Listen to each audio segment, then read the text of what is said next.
What's up, guys? Ryan Turk here for another episode of Drift Response. We're going to answer some questions. I just got back from Montreal, Canada. We're competing in FD.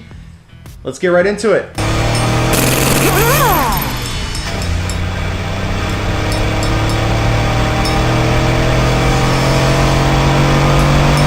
All right, we got Tim Kramer asks, Chris, how do you keep your beard so perfect? Tell us your secret.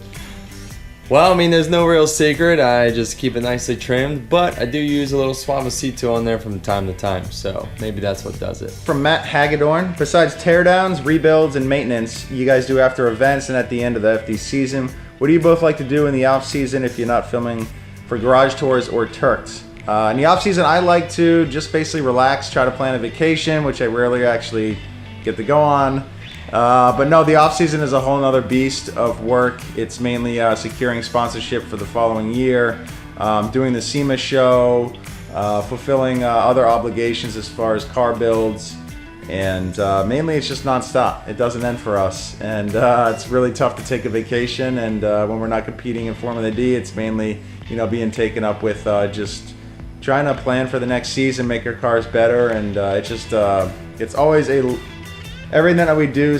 A lot of the bigger projects that we do take some time to plan and then execute. So a lot of those are what happens is we're in the planning phases and just trying to acquire parts and sponsorships for those projects. Well, Matt, I mean, we have our team, Nameless Performance, that does take care of our race programs, myself and Ryan's, and with regards to that, they maintain the cars all year long. In the off season, they tear them down, rebuild them, get them ready for the next season. However, in the off season for myself, I know that I like to do a lot of builds. We do SEMA projects. We do, work on my demo cars. We do a lot of other events, video projects, anything that we can to really fill the schedule. I would say that the off season is actually busier than the regular FD season because we just cram in as many projects as we can before FD starts back up again, where we got to put a lot of our focus. Next question from AR Auto. Considering wall taps and friendly bumper taps on your buddy's door, at what point do you stop fixing, straightening a chassis, and get a new shell? Also, can't wait to meet you guys at Grid Life in Atlanta in August. Thanks for the question.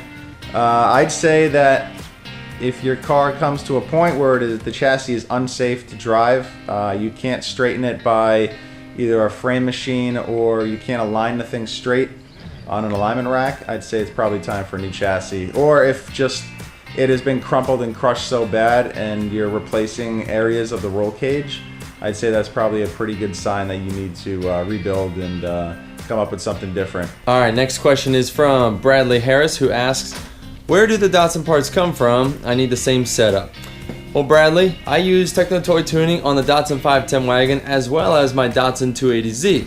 They make the widest range of adjustable parts for these classic cars, I would say, and they are very easy to install. They are bolt-on, very adjustable, and very well thought out, well engineered. And so what I use on the 280Z is their coilover setup, their control arms, their rear differential conversion kit, their rear hubs, spindles, sway bars, strut tower bars, almost everything they make for the Z platform.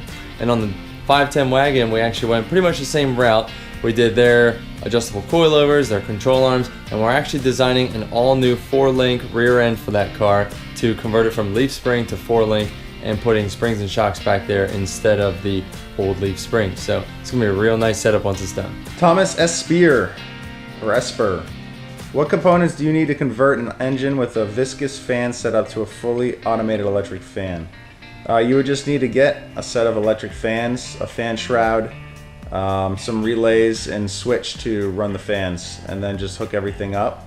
It'd also be nice if you had a thermostat, so then you can just leave the fan switch on or just have it run off the thermostat altogether.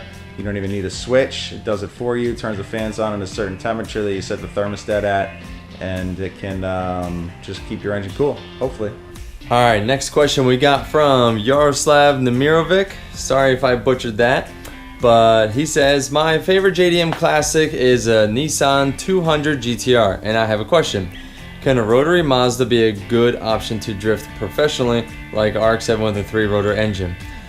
I mean, yes, absolutely. The rotary engine can be very good for drifting. I started out with a rotary engine in my Mazda RX-7 when I first started drifting cars back when I was 17 years old. And To this day, there are a lot of guys that build rotary engines. There's a couple that compete in Formula Drift, and of course Mad Mike has a huge line of rotary powered drift vehicles, all with tons of reliability, having those 3 and 4 rotor setups, making a ton of power.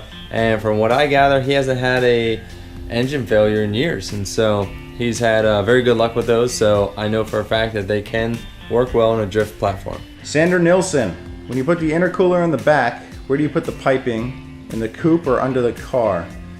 I've never put an intercooler in the back, but we do the radiators on all the backs of our cars, or a lot of them anyways.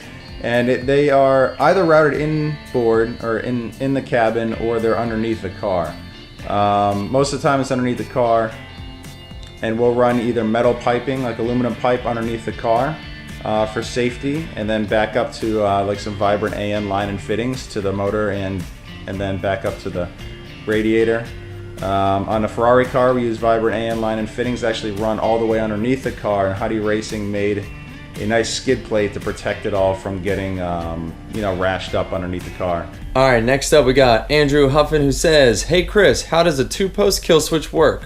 I thought on a 4-post would kill the battery and alternator, but I saw a cheap 2-post at FD OSW and it passed tech." Well, Andrew, the big thing about a kill switch is that you want to make sure that it kills not only the current from the battery to the rest of the car, but also the current from the alternator. And so as long as that's wired properly, so that when you flip the kill switch, it not only shuts off all the power with the battery, that it also shuts off any power coming from the alternator, because that is what will keep your car running.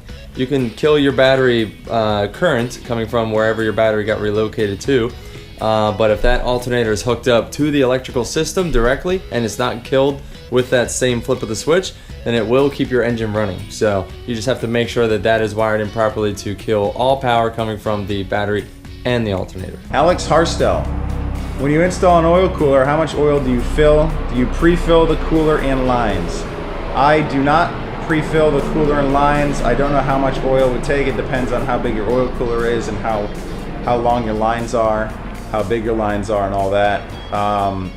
What you do need to do is prime your engine though. So when you do the oil cooler install and you do a new filter and you put new fluids in, you want to unplug your injectors, your cam angle sensor, or your coil packs, so that you can crank the car safely without the engine firing up. And then the oil, you just run the starter into the oil pressure. Hopefully you have an oil pressure gauge so that you know when your oil pressure starts building up, and then you know that the system is primed, and then you can recheck the dipstick and add more if you need it. If not, just plug everything back in and fire it back up, and you should be good to go.